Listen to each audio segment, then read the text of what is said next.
गुरुर्ब्रह्मा गुरुर्विष्णु गुरुर्देवो महेश्वरः गुरुः साक्षात् परं ब्रह्म तस्मै श्रीगुरवे नमः। ज्ञानानन्दमयं देवं निर्मलस्फटिकाकृतिम् आधारं सर्वविद्यानां हयग्रीवमुपास्महे। ज्ञानतिमिरान्धस्य ज्ञानाञ्जनशलाकया चक्षुरुन्मीलितं येन तस्मै श्रीगुरवे नमः। सदाशिवसमारम्भां व्यासशङ्करमध्यमाम् अस्मदाचार्यपर्यन्तां वन्दे गुरुपरम्परां। श्रुतिस्मृतिपुराणानाम् आलयं करुणालयं नमामि भगवत्पादं शङ्करं लोकशङ्करं व्यासं वसिष्ठनप्तारं त्यक्ते पौत्रमकल्मषं पराशरात्मजो वन्दे सुखतातं तपोनिधिं व्यासाय विष्णुरूपाय व्यासरूपाय विष्णवे नमो वै ब्रह्मनिधये वासिष्ठाय नमो नमः। ह्रीङ्कारासनगर्भिदानलसिखां सौक्लीङ्कलां बिभ्रती सौवर्णाम्बरधारिणी वरसुधाधौताम् त्रिनेत्रोज्ज्वलां वन्दे पुस्तकपाशमङ्कुशधरां सृग्भूषितामुज्ज्वलां त्वां गौरी त्रिपुरां परात्परकलां श्रीचक्रसञ्चारिणी ॐ श्रीललितापरमेश्वर्यै नमः। श्रीराजराजेश्वर्यै नमः। श्रीमहात्रिपुरसुन्दर्यै नमः। महालक्ष्मी महासरस्वती महाकाल्यै नमो नमः। ओम श्रीकामाक्षी नमः। మోగపంచశతిలోని మందస్మిత శతకంలోని ముఖ్యమైనటువంటివి 24వ శ్లోకం. ఈ 24వ శ్లోకాన్ని ఇప్పుడు అధ్యయనంలోకి వస్తున్నాం. ఇక్కడ చూద్దాం. కర్పూరైః కర్పూరైః అమృతాంశుభిః జననీ విడదీసి చదువుతున్నా. కర్పూరైః అమృతాంశుభిః జనని ఏకాంతైశ్చ చంద్రాతపైః ముక్తాహార గుణైః మృణాళవలయైః ముగ్ధస్మిత శ్రీరియం శ్రీకాంచీపురనాయికే సమతయా సంస్తూయతే సజ్జనైః తత్తాదృం మమ తాపశాంతి విధయే కిందేవి మందాయతే.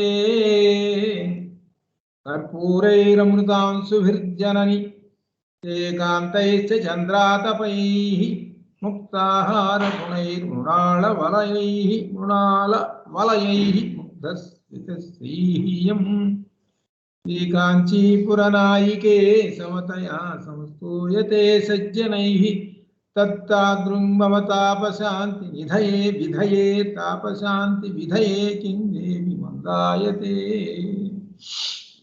అమ్మవారి యొక్క ఆ కటాక్షములు అనేటువంటి బాగా చలనైనటువంటి చంద్రవెన్నెలలు ఉన్నవి.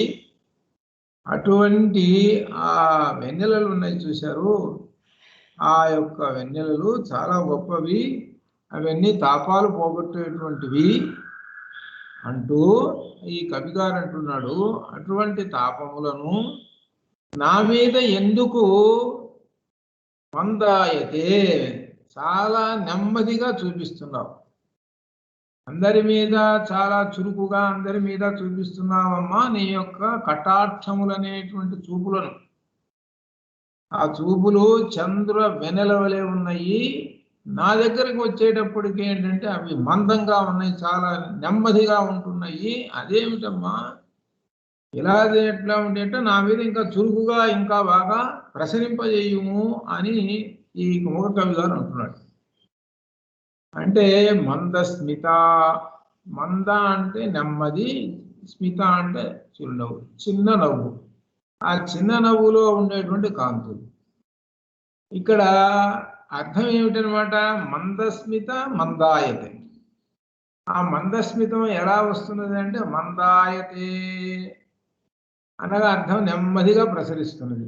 ఆ నెమ్మదిగా ప్రసరించి ఆ భక్తుని యొక్క సోమరితనాన్ని పోగొడుతుంది అని ఇక్కడ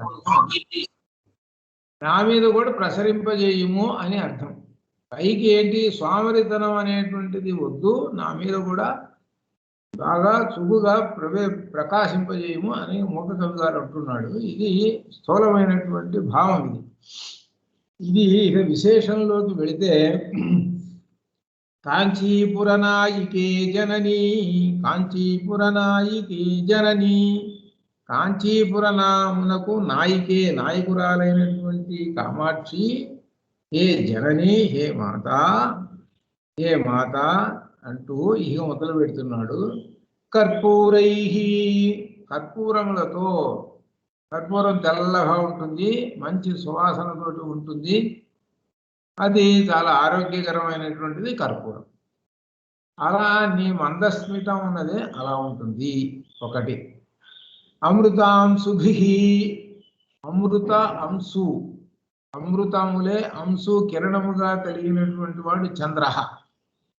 చంద్రుని యొక్క రూపములై, ఒక్కొక్క చూపు ఉన్న చూసి ఆ కిరణము ఒక్కొక్క చంద్రుడు. అమృతాంశుభి అనగా చంద్రులతో అలా సమానంగా ఉన్నది. ఒక చంద్రుడా, అనేకమైన చంద్రులు నీ యొక్క ఆ చిరునవ్వులు అనేటువంటి కాంతులలో ప్రసరిస్తూ ఉన్నారు. కాబట్టి చంద్రులు ప్రసరిస్తూ ఉన్నారు కనుక మా మీద పడినప్పుడు అవి చల్లగా ఉంటుంది. అది ఇంకా అంటున్నాడు, కాంతై, కాంతై అంటే అందముగా ఉన్నాయి, ఇంకా పైగా కాంతులు తెల్లగా చూడముచ్చటగా ఉన్నాయి, మిక్కిలి కాంతివంతముగా ఉన్నాయి. చంద్రాతపై, చంద్రాతపై అంటే ఆతపములను పోగొట్టేటువంటివి చంద్రకిరణములు. అలానే ఆతపములను అంటే వేడిని పోగొట్టేటువంటి చంద్రకిరణముల వలె ఉన్నాయి అంటున్నాడు. ఇంకొకటి ముక్తాహార గుణై, ముక్తాహార గుణై, ముక్త అంటే ముత్యము, హార అంటే ముత్యములతో నిర్మించినటువంటి హారముల యొక్క గుణములు సమూహములు, అంటే ముత్యాల దండలు. ముత్యాల దండలు, ముత్యాల దండ చూస్తే అన్ని ముత్యాలే ఉంటాయి, ముత్యాలన్నీ తెల్లగా ఉంటాయి. ఆ తెల్లని ముత్యాలు చంద్రుడికి వనికొస్తాయి. ఆ చంద్రుడికి యొక్క దీనికి సంబంధించినటువంటి గ్రహానికి సంబంధించినటువంటి ముత్యాన్ని ధరిస్తారు. అట్లా ఆ ముత్యం తెల్లనైనటువంటి తెల్లని ముత్యాల దండలు తోటి సమానము నీ యొక్క మందస్మితము. ఇంకా మృణాళ వలయై, మృణాళ వలయై, తామర తూండ్ల కడియాలతో, మృణాళ వలయై, మృణాళము అంటే తామర తోడు, వలయై అంటే కడియం, అంటే తామర తూళ్ళని కనుక గుండ్రంగా చుట్టామనుకోండి అదో కడియంలాగా రింగులాగా ఉంటుంది. అలానే నీ యొక్క మందస్మిత చూపులు ఎలా ఉన్నాయి అని అంటే తెల్లని తామర తూడుల వలయములలే నా మీద ప్రసరిస్తూ ఉన్నాయి ఆ భక్తుల మీద. అటువంటి ఇయం తే, ఇయం ఈ యొక్క, తే నీ యొక్క ముగ్ధస్మిత శ్రీహి, ముగ్ధస్మిత, ముగ్ధ అనంటే ఇక్కడ ఒక అర్థం అమాయకమైన ఒక అర్థం, రెండో అర్థం లేత అయినటువంటి మంద అనేటువంటి ఇన్ని అర్థాలు. కాబట్టి ముగ్ధస్మిత శ్రీహి అంటే మందస్మిత శ్రీహి, శ్రీహి అంటే అర్థము కాంతి, శోభ. శ్రీ అనేటువంటి ఈ శబ్దాన్ని చివరిని చేర్చి చెబుతున్నాడు. అమ్మవారి యొక్క చిరునవ్వు అనే మాటకి ఇంకొక మాట ముగ్ధస్మిత శ్రీహి, మందస్మిత శతకం, ముగ్ధశ్రీ శతకం, ఇది ఇక్కడ అర్థం. ఆ ముగ్ధశ్రీ ఉన్నదే నీ యొక్క ఆ చిరునవ్వు ఉన్నదే, మందస్మితం అనేటువంటి కాంతి ఉన్నదే, అది సజ్జనై, సజ్జనై, సజ్జనై సజ్జనుల చేత, సజ్జనుల చేత అనగా పండితులు అనండి, జ్ఞానవంతులు అనండి, ఇటువంటి వాళ్ళు, వాళ్ళ చేత సమతయా సమానముగా సంస్తూయతే పొగడబడుచూ ఉన్నది. ఆ సజ్జనులు నీ యొక్క ఆ మందస్మితాన్ని చూసి కీర్తిస్తూ ఉన్నారమ్మా అందరూ అని అంటున్నాడు. సమతయా, సమముగా అంటే చాలా గొప్పగా కీర్తిస్తూ ఉన్నారు అని ఆ మందస్మితాన్ని మోక కవి గారు చెబుతున్నారు. అనగా అమ్మవారి యొక్క చిరునవ్వు అంత బాగా ఉంటుందా, ఆమె యొక్క చిరునవ్వు మా మీద పడ్డది అని అంటే మా తాపములు తీరిపోవును. సహజంగా భౌతికంగా ఏంటనంటే తాపములు తీరటానికి ఆ వెన్నెలలో కూర్చుంటే తాపం తీరిపోతుంది, అదొకటి. తామర తూళ్ళు పట్టుకొని తామర తూళ్ళని గనక ఆ శరీరానికి తగిలించుకుంటే తామర తూళ్ళకు ఉన్నటువంటి ఆ చల్లదనం వేడి తగ్గుతుంటుంది. అలానే కర్పూరంతో ఉపయోగించుకోవచ్చు. ఇట్లా ఈ విధంగా ముక్తాహార ముత్యాల హారాలు 1 డజను 2 డజన్లు ఇంకా ఆ మెడలోనూ చేతులకి ఇవన్నీ తగిలించుకుంటే కూడా చల్లగా ఉంటుందిట. ఇట్లా ఆ కాలంలో చేసేవాళ్ళుట. ఎప్పుడో ఇది 6వ శతాబ్దం నాటి సంగతి, ఆయన చూసి ఉంటాడు. ఇట్లా ఉంటున్నాయి. ఇవన్నీ ఎవరు చేస్తారంటే మహారాజులు చేస్తారు. అందరూ ఎవరు చేయగలుగుతారు ఇవి? కాబట్టి సమతయా సమానంగా సంస్తూయతే పొగడబడుచున్నవి. ఇట్లా ఈ విధంగా ఉన్నది నీ యొక్క ముగ్ధశ్రీ. అయితే అటువంటి ముగ్ధశ్రీ తత్ తాదృకు అక్కడ మనం ఎడ తీసుకోవాలి. తత్ తాదృకు 4వ లైన్లో తత్ తాదృక్కు. తత్తు అంటే అటువంటి. ఇప్పుడు చెప్పే పైన లక్షణాలు కర్పూరే అమృతాంశుభి ఆ 3 లైన్లు అదనమాట. అటువంటి తాదృక్కు ముగ్ధస్మిత స్త్రీని మమ నా యొక్క తాపశాంతి విధయే తాపములను శమింపజేయి విధికరు. నా యొక్క తాపములు ఉన్నాయమ్మా, నాకు త్రివిధ తాపములు ఉన్నాయి. ఆ తాపములను శాంతింపజేయటం కోసము నీవు ఎందుకు అంత మందంగా చూపిస్తున్నావు నా మీద, అంత స్లోగా చూపిస్తున్నావు ఏమిటి?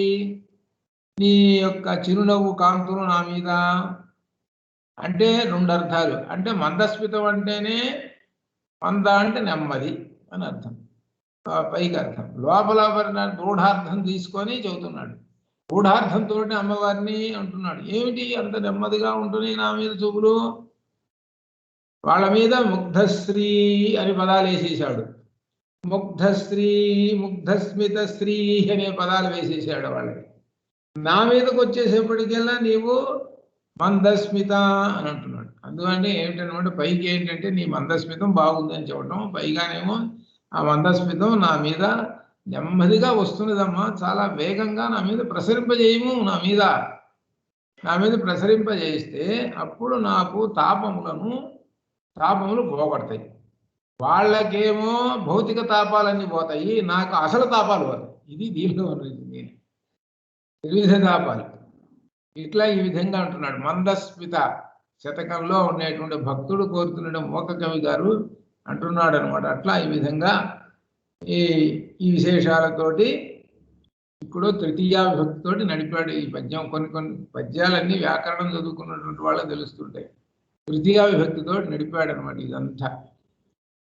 కర్పూరై అమృతాంశుభి 2 తృతీయ విభక్తులే. తే కాంతై అది తృతీయ. చంద్రాతపై ముక్తాహార గుణై అని తృతీయ విభక్తులే. అర్థాలకన్నిటికీ తో అనేది చేర్చుకుంటే సరిపోదు. తో మృణాళ వలయై ముగ్ధస్మిత శ్రీ ఇది కర్త. ఇక్కడ ముగ్ధస్మిత శ్రీ కర్పూరై ముగ్ధస్మిత శ్రీ అమృతాంశుభి ముగ్ధస్మిత శ్రీ కాంతై ముగ్ధస్మిత శ్రీ చంద్రాతపై ముగ్ధశ్రీ ముక్తాహార గుణై అలా అనమాట. ఇది అన్వయ క్రమం. ఇది చదువుకునేటప్పుడు, సంస్కృతం చదువుకునేటప్పుడు, శ్లోకాలు చదువుకునేటప్పుడు ఇలా అధ్యయనం అంటే ఇలా ఉంటుంది అనమాట. అది ఇక్కడ ఆ కర్తకి తీసుకొచ్చి తగిలించాలి. ముగ్ధస్మిత శ్రీ ముగ్ధ చిరునవ్వు అనేటువంటి సంపదట కర్పూరై కర్పూరములతో, ముగ్ధస్మిత శ్రీ అమృతాంశుభి చంద్రులతో, ముగ్ధస్మిత శ్రీ కాంతై మిక్కిలి కాంతులతో, ముగ్ధస్మిత శ్రీ చంద్రాతపై చంద్రుని యొక్క వెన్నెలల చేత ఆ వేడిని పోగొట్టినటువంటివై, ముగ్ధస్మిత శ్రీ ముక్తాహార గుణై అలా ఉన్నటువంటి ఆ కాంతులు అమ్మవారి యొక్క కాంతులుట, వాటినిట సజ్జనై అక్కడ ఇలాంటి సజ్జనై అంటే పండితులు, సజ్జనులు, జ్ఞానవంతులు జ్ఞానవంతులు సమతా సంస్తూయతే, అది సమతా సంస్తూయతే, సమత సమముగా, సమతయ సమముగా అంటే నీ యొక్క చిరునవ్వుల్లో అంత గొప్పతనం ఉన్నది. ఒక చోట తక్కువ చేయటం, ఒక చోట ఎక్కువ చేయటం అని లేదమ్మా,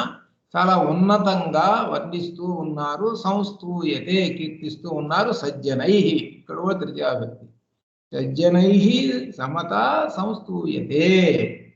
ఇంతటితోటి 3 లైన్లతోటి అయిపోయింది. ఇక తన గురించి చెప్పుకుంటున్నాడు. 4వ లైన్ తన గురించి చెబుతున్నాడు. ఒక కవి గారు తత్ తాదృంగమా, తత్ అటువంటి, తాదృక్కు అటువంటి దృష్టులు కలిగినటువంటి, తే నీ యొక్క ముగ్ధస్మృతి, మమ నాయందు, తాపశాంతి విధయే నా యొక్క తాపములను పోగొట్టుట అనేటువంటి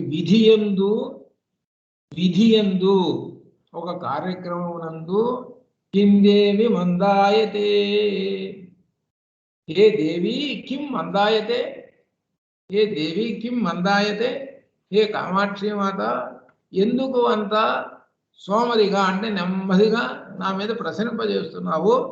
వేగంగా ప్రసరింపజేయవమ్మా. వాళ్ళందరూ పండితులు, వాళ్ళందరూ మెచ్చుకున్నారు, వాళ్ళందరూ కీర్తిస్తున్నారు కదా, ఎందుకు నా మీద అంత ఇది అంటే అర్థం ఏమిటి? నీ యొక్క మందస్మితం నా మీద ప్రసరించుగాక అనేది లోపల అర్థం అనమాట. అట్లా ఈ విధంగా 24వ శ్లోకం. కర్పూరై అమృతాంశుభిర్జనని తే కాంతైశ్చ చంద్రాతపై ముక్తాహార గుణై గుణాళవలై ముగ్ధస్మిత శ్రీరియం శ్రీకాంచీపురనాయికే సమతయా సంస్తూయతే సజ్జనై తత్తాదృం మమ తాపశాంతి విధయే కిందేవి మందాయతే, కిందేవి మందాయతే.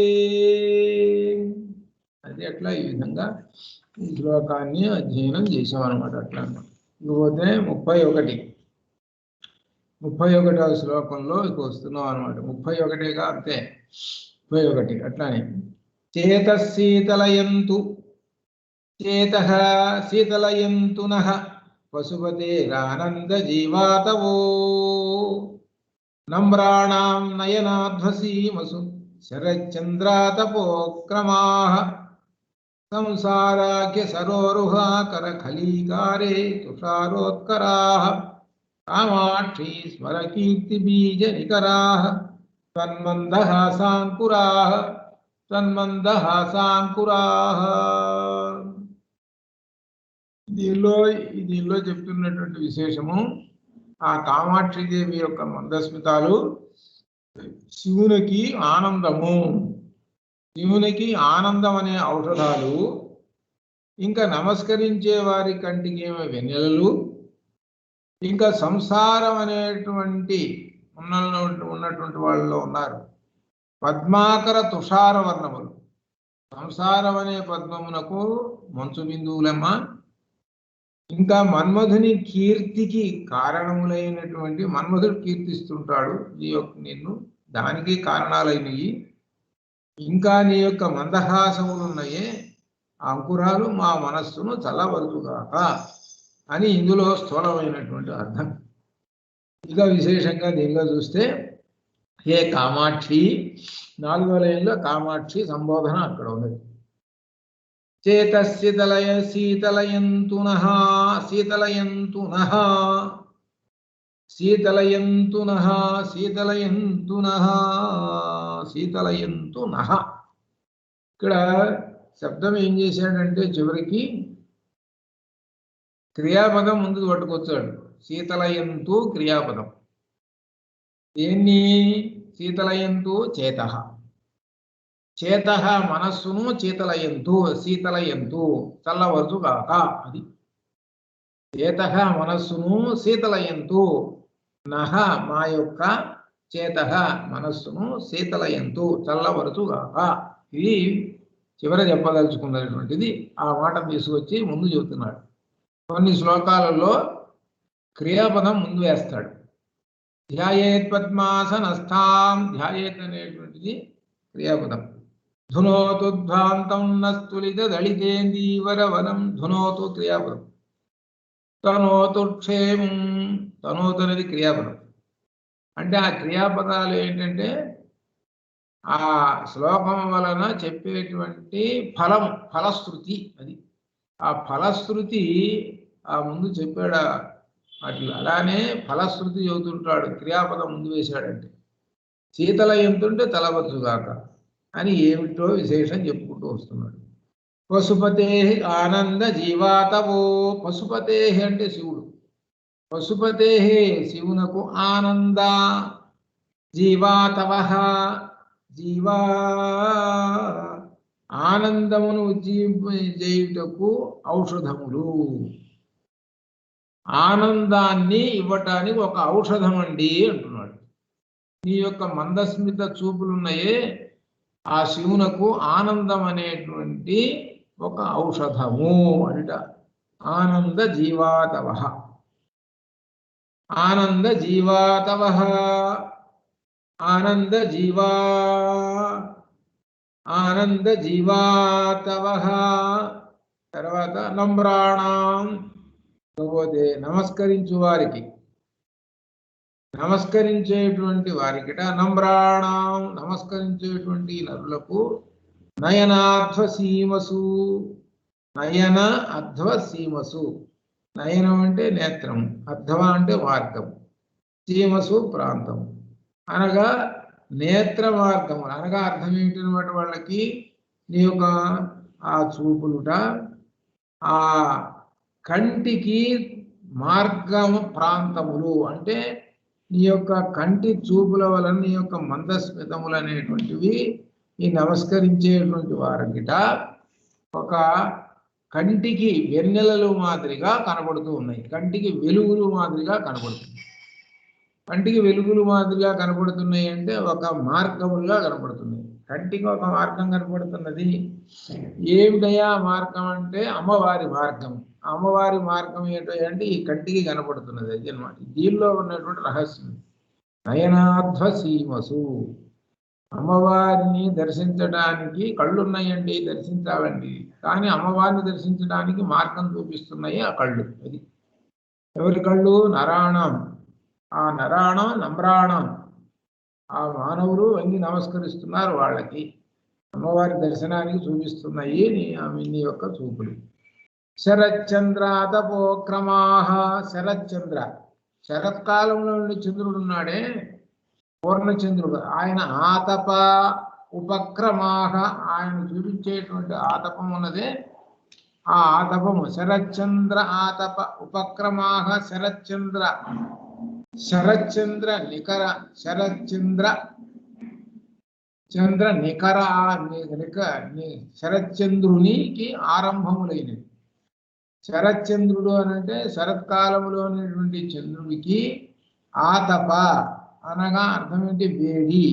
ఆ వేడిని పోగొట్టుటకు క్రమములు అనగా ఆరంభములైన మొదలైనటువంటివి అనగా శరత్కాలములో అనేటువంటి చంద్రుడు ఎండలను ఏ విధంగా వేడిని ఏ విధంగా పోగొడతాడో ఆ విధంగా నీ యొక్క మందస్మితములు పోగొడతాయి అని అంటున్నాడు. అనగా పోలిక ఏంటి? శరత్కాల చంద్రుడితోటి పోల్చి చెబుతున్నాడు. శరత్కాల చంద్రుడు పూర్ణచంద్రుడు అని అనమాట. ఇట్లా ఈ విధంగా కాబట్టి ఎన్ని చెబుతున్నాడు ఇక్కడ? ఆ శివునికేమో ఔషధంట, శివునికేమో ఉజ్జీవింపజేయటానికి, శివుణ్ణి ఉజ్జీవింపజేయటానికి ఔషధంట. మానవులకేమో ఆ అమ్మవారి మార్గమును చూపించడానికి ఆ దారులుగా కనబడుతున్నాయిట. ఇంకా శరత్కాలములోని యొక్క చంద్రుని యొక్క వెన్నెలలు ఆతపములను పోగొడతాయి. ఆ విధంగానే మా యొక్క ఆతపములు త్రివిధ తాపములు పోగొడతాయి. ఇంకా సంసారాఖ్య సరోరుహాకర ఖలీకారే. సంసారం అనేటువంటి పేరు కలిగినటువంటి, ఆఖ్య అంటే పేరు, సంసారం అనే పేరు కలిగినటువంటి సరోరుహ. సరోరుహ అంటే పద్మం. ఆ పద్మములకు సరోరుహాకర, సరోరుహ పద్మములకు ఆకర నిలయమైనటువంటి ఆ సరస్సుకి ఖళీకారే తుషారోత్కర.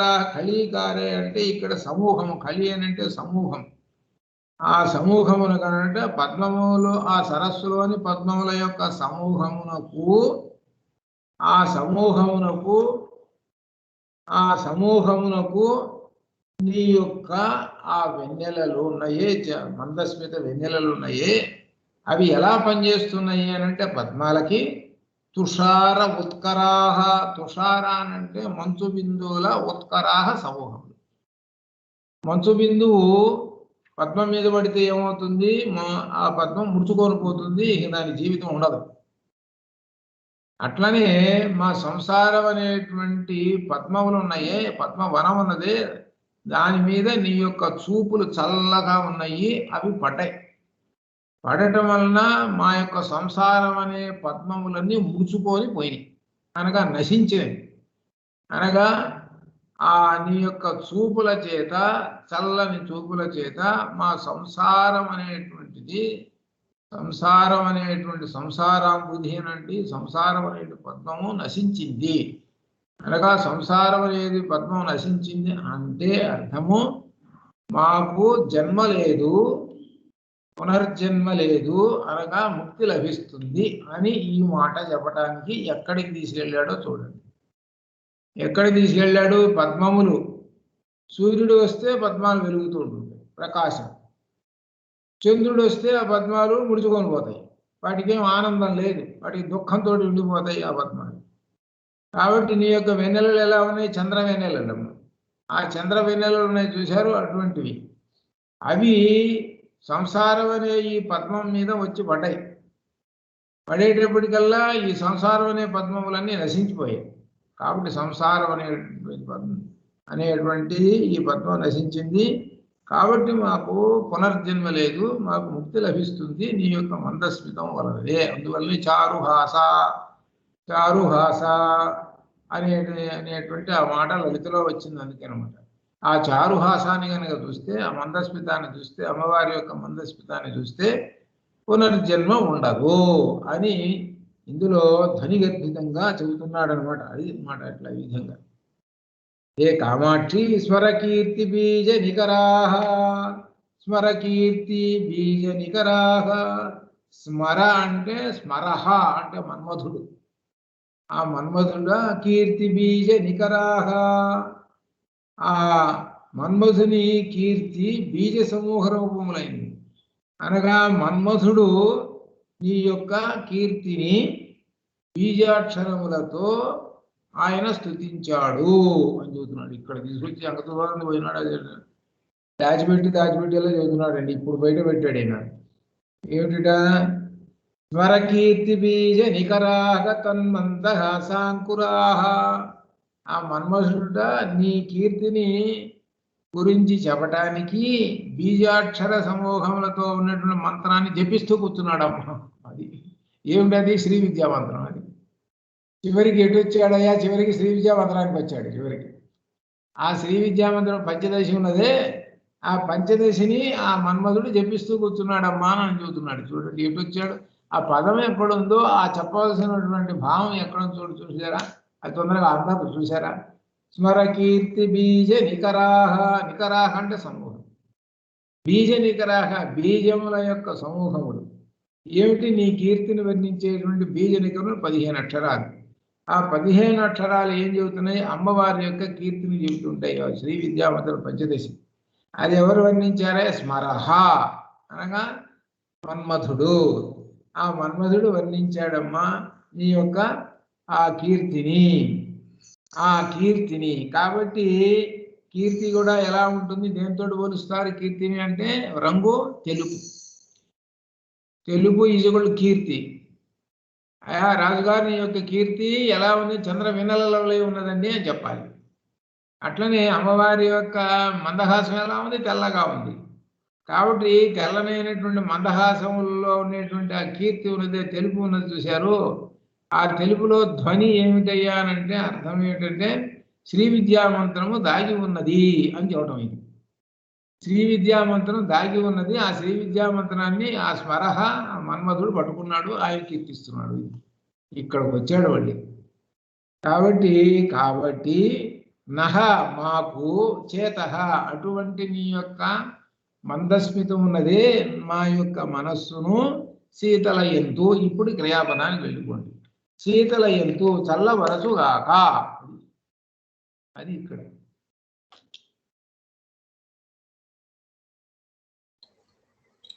గురువుగారు, ఒక ఆఫీస్ కాల్ ఉందండి, నేను సెలవు తీసుకుంటాను. ఏం పర్వాలేదు, ఏం పర్వాలేదు.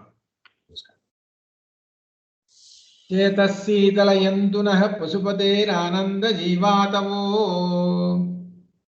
నమ్రాణాందయనాధ్వసీమసు శరచంద్రాతపోక్రమాః సంసారాఖ్య సరోరుహాకర ఖలీకారే తుషారోత్కరాః కామాక్షి స్మర కీర్తి బీజ నికరాః త్వన్మందహాసాంకురాః.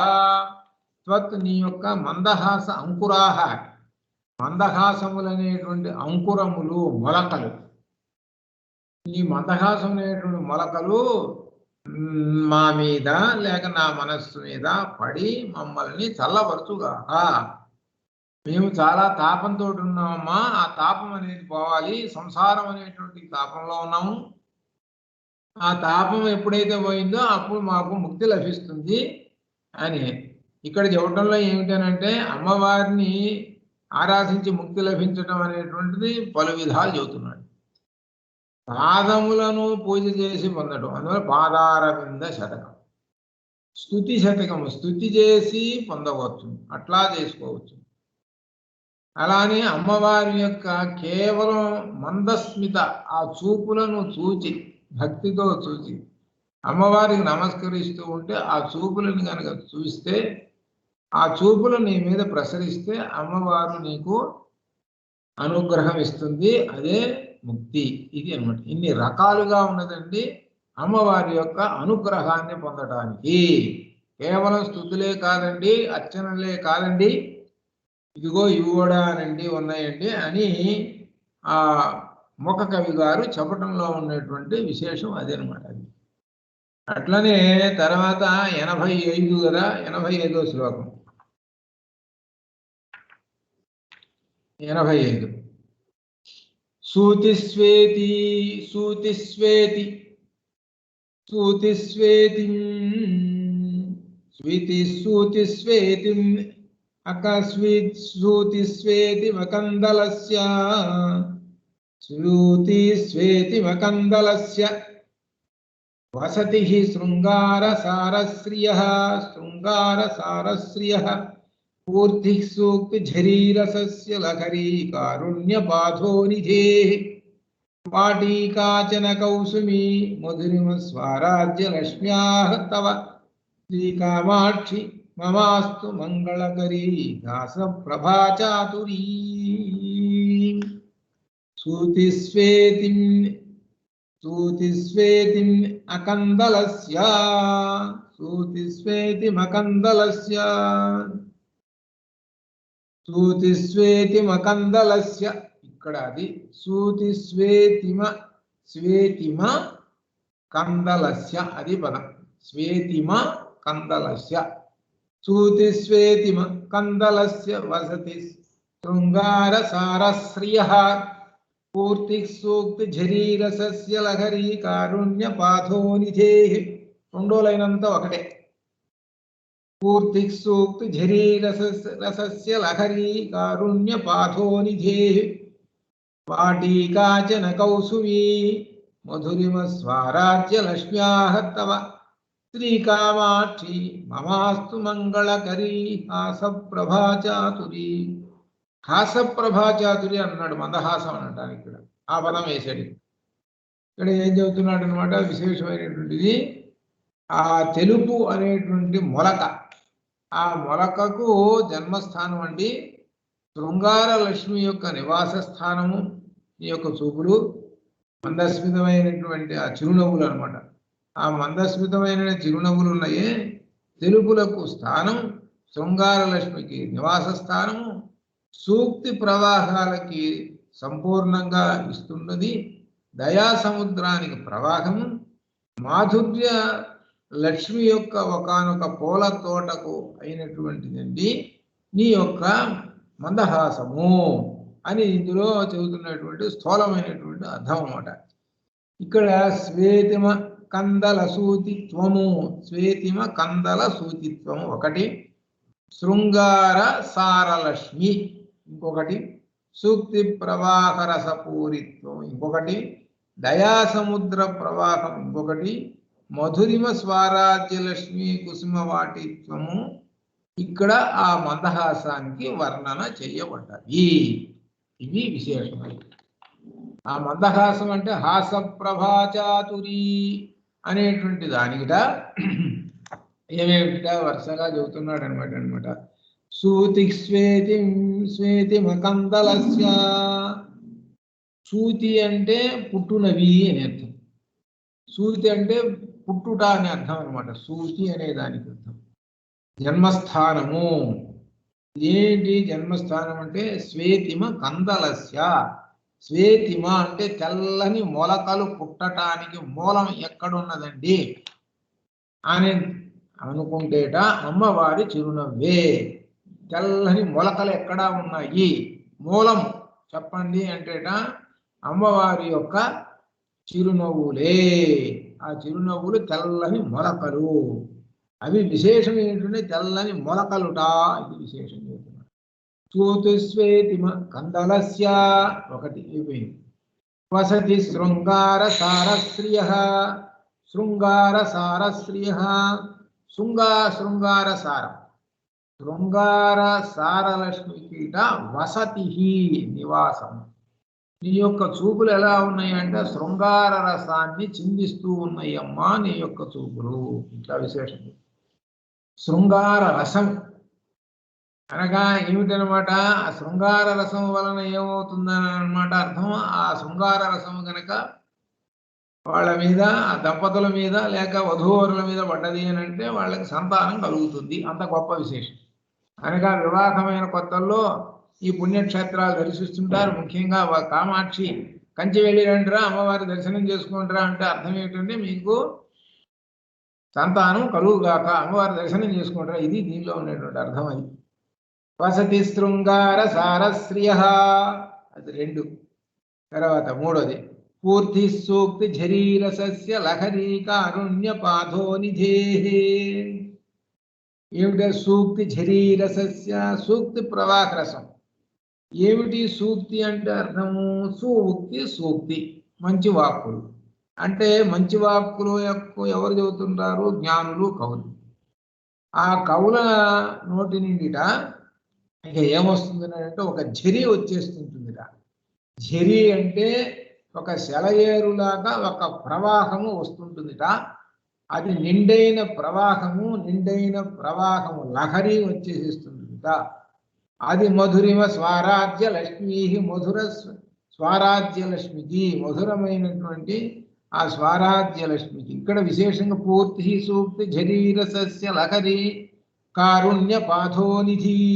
ఇక్కడ ఒక విశేషం చెబుతున్నాడండి. ఏమిటంటే ఆ లహరిట కారుణ్య పాథోనిధే. కారుణ్యము దయ అనేటువంటి పాదహ జలమునకు నిధి అనగా సూక్తి ఝరీరసస్య కారుణ్య పాథోనిధే లహరి. లహరి ప్రవాహం. ఆ సజ్జనులు లేక కవులు చెప్పేటువంటి ఒక సూక్తి ఝరి ఉన్నది. అది ఎలా ఉన్నది అంటే దయ అనేటువంటి జలనిధికి, నిండైన జలనిధికి మూలము అని చెబుతున్నాడు. అనగా అమ్మవారి యొక్క మందస్మితాలు దర్శించినటువంటి ఈ కవికి సూక్తి ఝరి లహరి వస్తుంది అని చెప్పడం అర్థం. అది ఇంకా చెబుతూ ఆ తర్వాత ఇక 3వ విశేషానికి పోతున్నాడు. 3వది విశేషం ఏమిటంటే వాటీకాచన కౌసుమీ మధురిమ స్వరాజ్య లక్ష్మీ. ఇక్కడ విశేషం మాధుర్య స్వరాజ్య లక్ష్మికి కాచన ఒకనొక కౌసుమి పుష్ప సంబంధమైనటువంటి వాటి తోట. వాటి అంటే తోట. తవ నీ యొక్క హాస ప్రభాచాతు నవ్వుకాను. మధురిమ స్వరాజ్య లక్ష్మీ. మధురిమ తీయనైనటువంటి అందమైనటువంటి స్వరాజ్య లక్ష్మీ. స్వరాజ్య లక్ష్మీ నీ యొక్క సామ్రాజ్య లక్ష్మికి. నీ యొక్క సామ్రాజ్య లక్ష్మికి ఆ అర్చన చేయటానికి కుసుమములు కావాలి, పుష్పాలు. పుష్పాలు ఎక్కడ దొరుకుతాయి అంటే తోటలో దొరుకుతాయి. ఆ తోట ఎక్కడ ఉన్నదయ్యా అని అంటే నీ యొక్క మందస్మితం అనేటువంటిదే వాటి తోట. అది అదే కాచన కౌసుమి, ఒకానొక తోట అండి ఇది. నీ యొక్క ఆ మందస్మితంలో ఉన్నాయి, దానిలో ఉన్న చిరునవ్వులు ఉన్నాయి, ఆ చిరునవ్వులే పూలు. ఆ పూలతో మధురిమ స్వరాజ్యలక్ష్మీ, మధు ఆధుర్య సామ్రాజ్యలక్ష్మికి అర్చన చేయటానికి నీకు నీ యొక్క మందస్మిత మొగ్గలు అని చెబుతున్నాడు ఇక్కడ. ఈ మందస్మిత మొగ్గలు పుష్పాలు పనికొస్తాయి. ఎక్కడ దొరుకుతాయి అని అంటే నీ దగ్గరే దొరుకుతాయి. ఎందుకయ్యానంటే మాధుర్య స్వరాజ్యలక్ష్మినికి అలంకరించడానికి, అర్చన చేయడానికి. అట్లా అనమాట. ఈ విధంగా మాధుర్య స్వరాజ్యలక్ష్మి ఎక్కడి నుంచి వస్తున్నది అని అంటే మాధుర్యము, అదిగో ఆ పండితులు కవులు చెబుతున్నారు, సూక్తి ప్రవాహరసము నిండైన ప్రవాహం వస్తున్నది.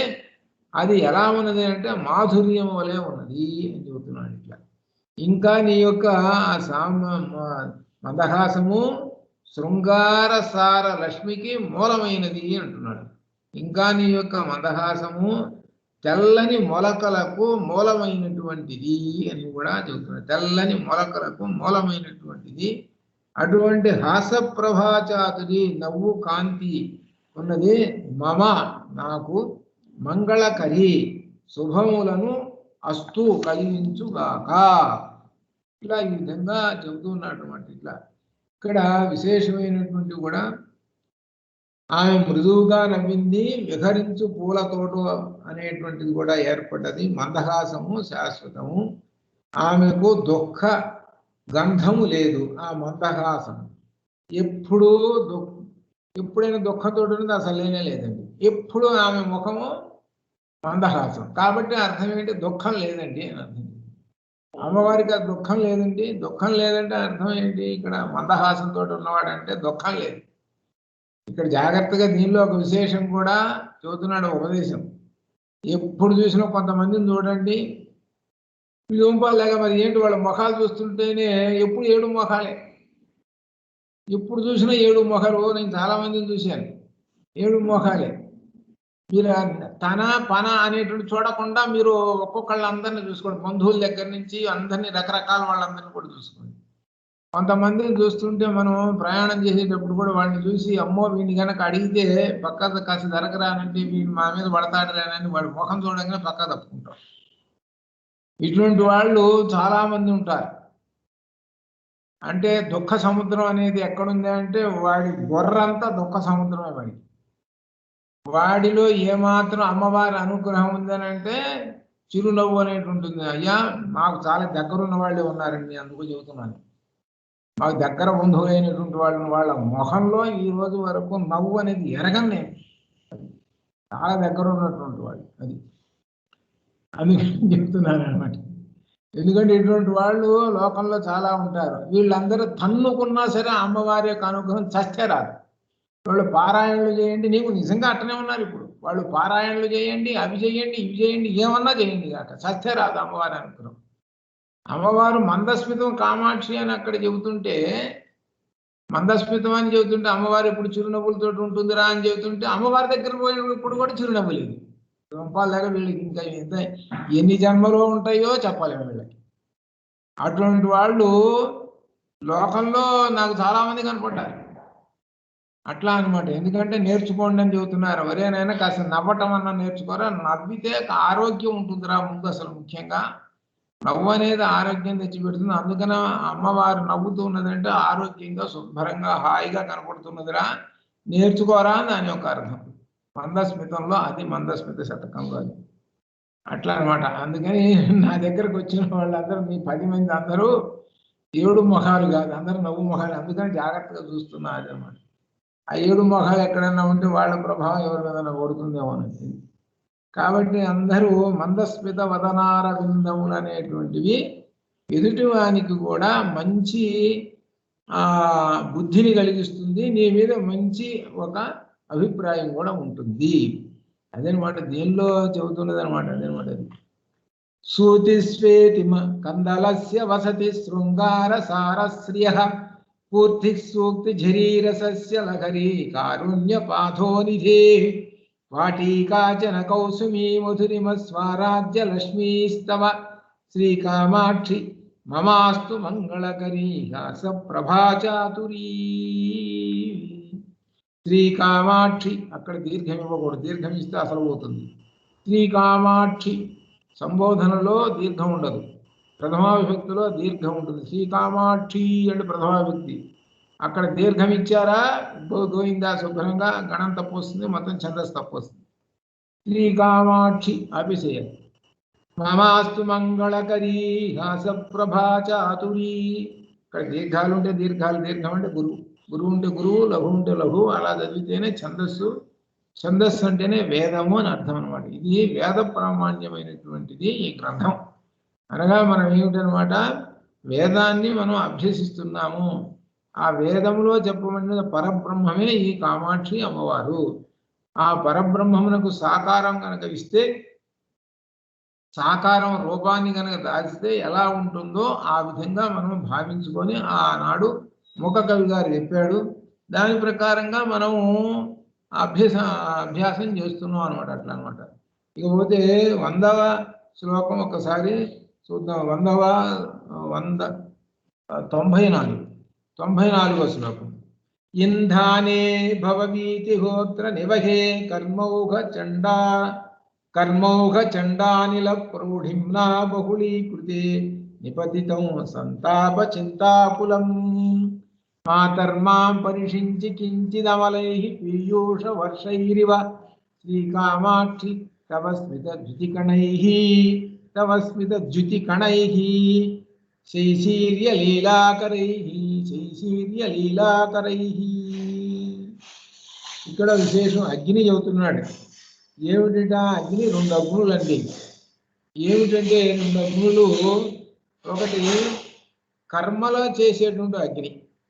కర్మలు చేసేటువంటి అగ్ని అంటే అర్థం యజ్ఞం చేస్తున్నామండి, అది యజ్ఞ కర్మ.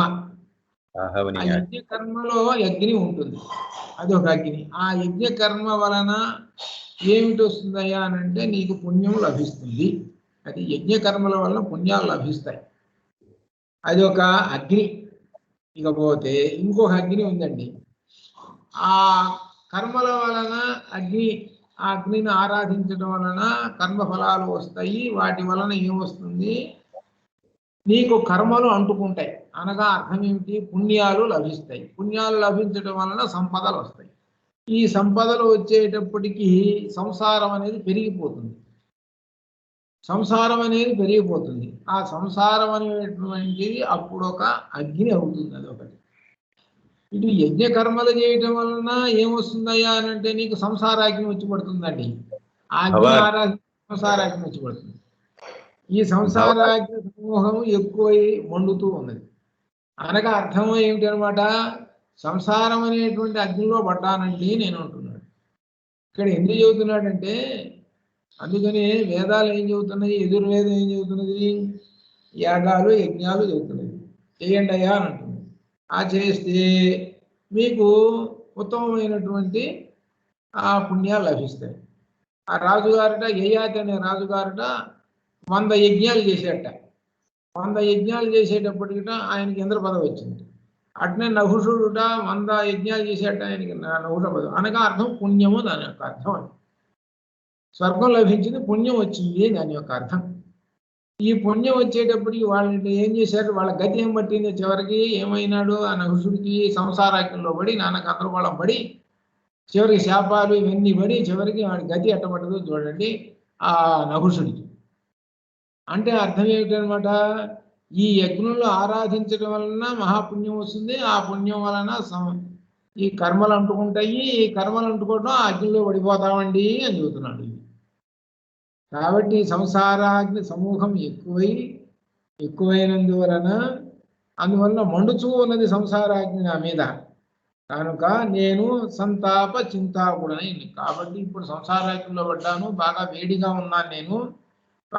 కనుక అటువంటి నన్ను స్వచ్ఛములైనటువంటి, నిర్మలములైనటువంటి, అమృతము వంటి శైత్యలు స్థానములకు, శీతలములకు స్థానములైనటువంటి నీ చిరునవ్వులనే కాంతులను నా మీద ప్రసరింపు చేయుము. ఇక్కడ అది చెబుతున్నాడు. ఇక్కడ చెబుతున్నది చూసుకోండి ఎంత దూరం పోయినాడో తెలిసినా. అంటే యజ్ఞ కర్మలు చేసేటువంటి వాళ్ళకి ఏం చెబుతున్నాడు, ఒరే ఇన్ని యజ్ఞ కర్మలు చేసినా అమ్మవారిని పట్టుకుంటారా అంటున్నాడు. చివరికి అది చివరికి చెప్పేది.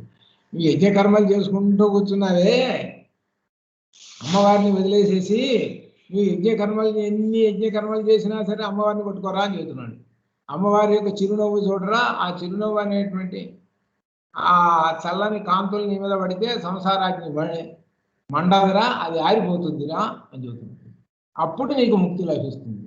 అప్పుడు నువ్వు యజ్ఞాలు చేసినందువలన అప్పుడు ముక్తి లభిస్తుందిరా. ఏమిటనుకున్నావు, యజ్ఞం చేయటం వల్లనే సరిపోతుంది అనుకుంటున్నావేమో, కాదు. అమ్మవారి మందస్మితం చూడు. ఇది ఇందులో ధ్వనిగర్భితమైనటువంటి అర్థం చెబుతున్నాడు అనమాట. అట్లా అనమాట. ఇంధానే భవవీతి హోత్ర నివహే కర్మౌఘ చండానిల ప్రౌఢిమ్నా బహుళీకృతే నిపతితం సంతాప చింతాకులం ఆతర్మా పరిషించి కించిదమలై పీయూషవర్తైరివ శ్రీకామాక్షి తవ స్థిత ధృతికణై శైశీర్య లీలాకరై. అట్లా ఈ విధంగా ఈ శ్లోకాన్ని మరలా రేపు ఒకసారి చెప్పుకొని రేపటితోటి ఈ మందస్మిత శతకానికి అమ్మవారి దగ్గర సమర్పించేసేద్దాము. అందరితోటి అయిపోతుంది. శుభం భవతు. ధన్యవాదాలు.